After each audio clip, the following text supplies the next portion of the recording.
Misi Bapak, perkenalkan kami mahasiswa dari IIK Bakti Wiyata.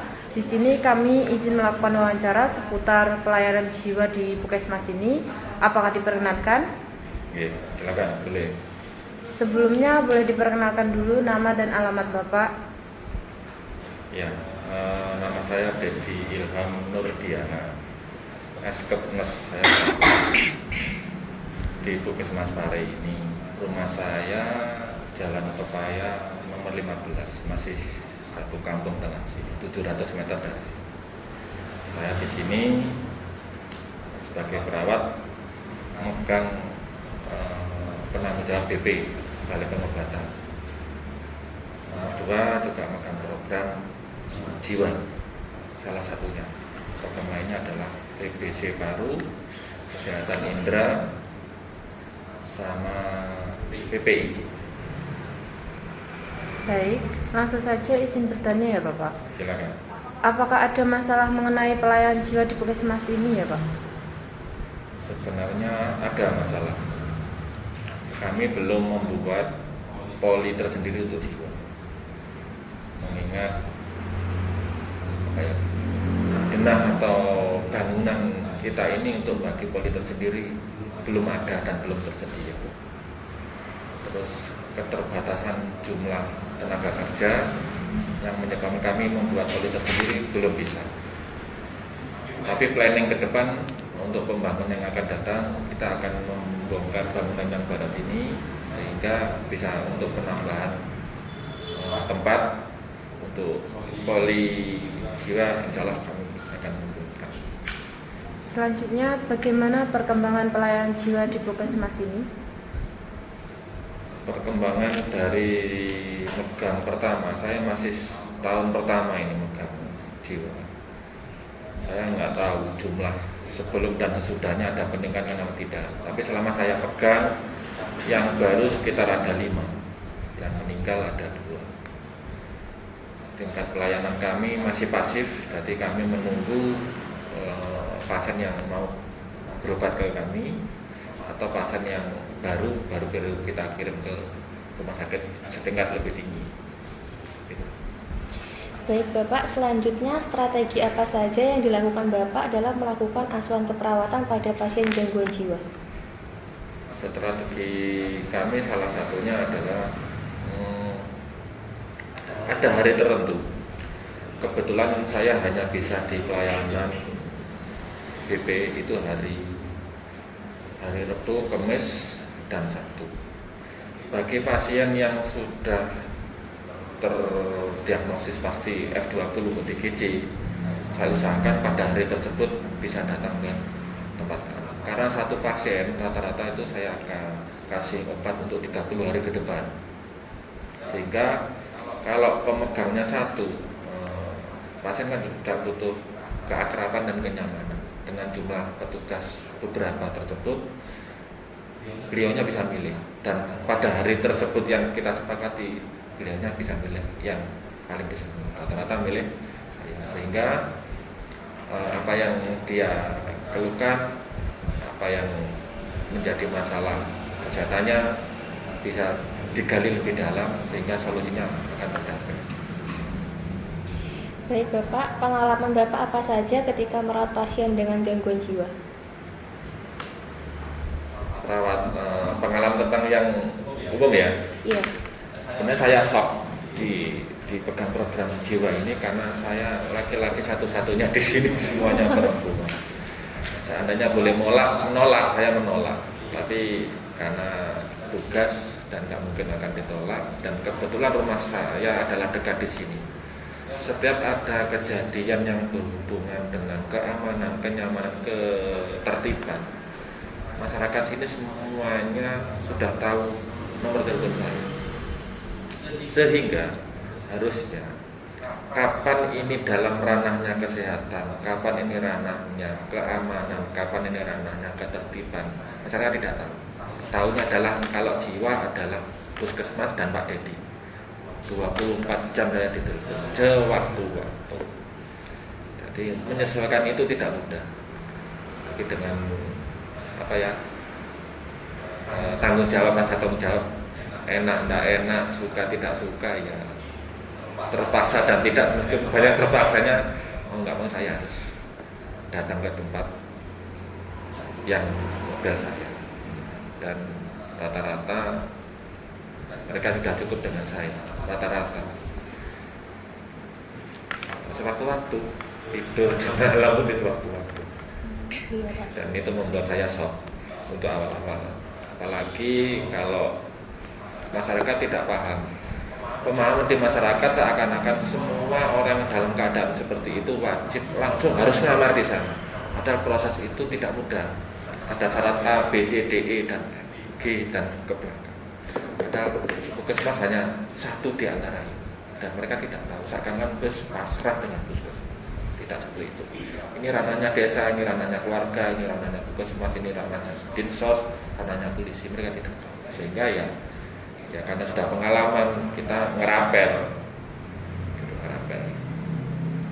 seperti itu. Jika ada pasien gangguan jiwa sesuai dari pengalaman Bapak, mungkin apa saja yang dilakukan pasien tersebut pada Bapak? Mau diulangi?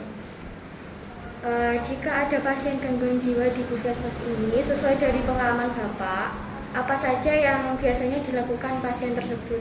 Mungkin atau Terhadap saya? Iya. Kalau pasien baru karena nggak kenal, ya dia semaunya dengan kondisi marah ya marah, mukul ya mukul, ngancam juga ngancam.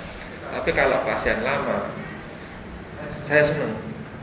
Siapapun pasien jiwa yang pernah diobati, baik di puskesmas atau di layanan kesehatan setingkat lebih tinggi, rata-rata dengan pamong, apalagi dengan orang kesehatan, pasti mau keadaan apapun. Dia mengancam bawa pisau, bawa celurit, bawa benda sajam, ngamuk. Kalau ketemu dengan kami, mereka masih mau mendengarkan. Meskipun ada satu dua yang betul-betul gak peduli, itu tingkat tingkat kesadarannya mempengaruhi itu. Dan itu bagi saya menguntungkan. Ya, paham di masyarakat kesannya Pak Dedi itu sakti, enggak. Karena mereka nyaman, pernah diobati, pernah ditolong. Karena orang di luar kesehatan itu adalah mengancam dia. Pemandangan pasien yang mengancam, aku kok dibawa, aku kok diborgol, aku kok dipukuli, aku nanti dicencang di rumah. Gitu. Makanya ngamuk pun nggak akan pernah peduli. Tapi kalau dengan orang kesehatan, mereka tahu kalau diobati. Dan itu menguntungkan kami sebagai petugas.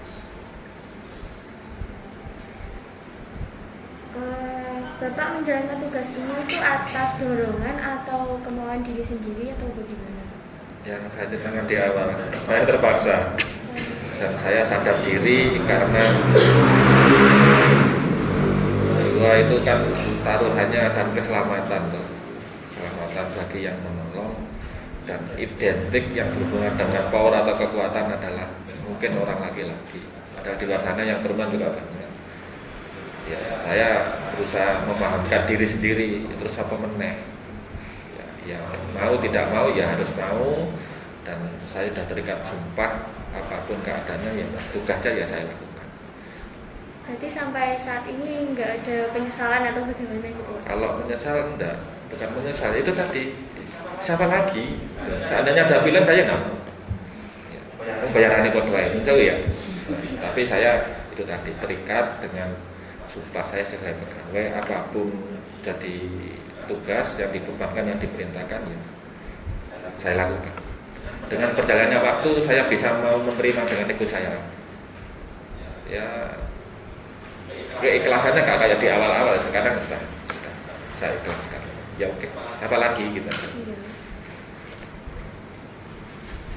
Jadi tidak masalah gitu loh Mbak. Iya. Memang nyatanya saya yang lakukan. Apa yang paling menarik selama Bapak sebagai pelayanan jiwa? Ya, saya itu sudah terkenal di sini, tambah terkenal lagi dengan kasus itu. Yang terbaru adalah yang namanya Karta. Nah, ceritakan dia itu mengamuk, ngancam bawa pisau sangkur itu setiap mobil di Tamrin ini diancam semua. Lepas baju tinggal celana dalam dong. Di pasien rutin saya di sini. terus laporan ke saya posisi waktu itu saya senang hiking, saya senang kemah di luar kota, saya ditelepon sama dokter sini, Pak ada pasien gini, waduh bisanya besok Pak, saya kondisi yang sangat tidak memungkinkan untuk hari ini pun tidak tahu. Besoknya gitu lagi, ngamuk di situ. Akhirnya pada hari Senin kan, jam 11 siang ada laporan lagi, biasanya itu sudah selesai, tapi tetap terus gitu. Saya datangi tempat, ya tahu saya, dia kenal saya, padahal ngamuk. Ayo naik motor, aku kayak gini, Pak Saiki naik. Jadi saya banyak orang nggak pakai baju kemana-mana sampai rumahnya gitu. Ya udah sudah tak kasih uang, itu sedikit banyak tak kasih. Rasa neko-neko, dia merasa saya itu guru. Aku mau dua anak kok kayak gini, ngisin ini dah, gitu. Ya Pak maaf, rasa kayak. Saya tanya, saya gali, katanya aku ada wangsit, ada suara. Aku pengen nyoba Pak. Ilmu pikir sih enak kok Kak. Dia tuh merasa barangku orang bakal hilang. Dia bawa motor jelek, mungkin nilainya sekitar 500-600 ribu motor itu. Ditaruh di jalan situ. Tapi sambil menunggu itu dia ngajak-ngajak orang-orang itu ngomong, diajak omong, tapi orang kan takut dengan potongan itu. Terutama supir-supir luar kota yang dia datangi, ngebrokin mobil gitu. Terus pada waktu saya antar pulang, dia ngomel gini, Pak motorku wis gak urus dengan motormu, tak terne pulang. Saiki wis gak urus aku dengan motormu, tak terne pulang. Kowe nggawe rusuh. Nek ilang piye kok ora urus aku gitu. Aku gak paham maksudnya dia memang ada motor. Ternyata setelah dia tak kasih obat suntik dan sebagainya, dia sadar, masih ingat, Pak motorku hilang. Saya akhirnya ngijoli. Aku nak motor mau tak joli sepedaku ya. Mau dia. Terus 2 minggu atau 3 minggu kemudian, dia nggak kemana-mana di rumah, tapi ngamuk. Dia suka mengumpulkan sampah, bukan sampah sih, rosokan gitu. Nggak mau dirim ke sipol di rumah ruame, diprotes dengan tetangganya, marah-marah, mau ngamuk, rumah tetangga disewawati semua dengan. Ya itu yang saya cerita tadi, polisi itu ada 5 orang mungkin di situ, nggak ngatasi muka dia. Ada satpol pp itu satu kendaraan ceng mobil kayak tahanan gitu loh, satpol pp turun nggak ngatasi. Bersama-sama di situ. Saya sedang ujian online di rumah, saya pelatihan penguji hukum. Dan nggak boleh izin sebenarnya, tapi tak tinggal gitu aja demi itu. Dia ngamuk, bawa arit, bawa karung, meninggalkan orang-orang itu sudah jalan. Langsung saya berhenti, tak caplek gegering. Ayo balik, iki Pak Dedi. Mau aku karus, balik. Aku butuh duit, tak wae duit. Ayo balik. Apa yang terjadi sebenarnya? Saya bisik telinganya. Gak usah drama. Yang saya ceritakan tadi, aslinya mereka itu tidak ada masalah. Karena sudah merasa bahwa dia itu, aku kata pacak waras sedang gendeng, pacak gendeng ya kayak gendeng, itu nggak ada masalah kan? Ngamuk aja, betul-betul ngamuk. Dan semua ngomong gini, sakti Pak Dedi. Terus sekarang tak suntik kudu manut. Pak polisi melok masuk, dia nggak mau, sama keluar semua gitu. Terus aman Pak, pun kuatos, kula pun jinak kali itu pun pasti aman, pun kesan di kanjeng, kula saestu aman. Lupa ngacang-ngacang, boten kali jenengan kali kula pun. Saya sudah selesai. Kula nyuwun tulung tembatakan betul, tapi kudu jenengan sing maring ngaten Pak polisi ini, ben roh iku. Ya wis saya sampai sekarang. Dan itu bagi saya dulu diceritain nggak percaya, tapi sudah mengalami saya sendiri. Oh iya benar. Dalam keadaan apapun dia ngamuk kayak apapun, kalau dia sudah tahu saya, nggak akan merasa terancam dia. Manut. Itu pengalaman saya. Ada lagi banyak, tapi ya situ ada dulu. Apa yang dimaksud dengan rehabilitas pasien jiwa dan apa pasien jiwa tersebut bisa sembuh dari penyakitnya, Bapak? Rehabilitasi, rehab itu kan direhab dari keadaan yang rusak, didandani, dipertahankan dalam keadaan baik lah, mempertahankan dalam keadaan baik namanya rehab. Nah, memperbaiki bisa keduluan rusak atau dia jadi lebih baik atau bertahan bagian terakhir itu namanya rehab. Nah, rehab kita rutinitas kesini itu bagian dari rehab.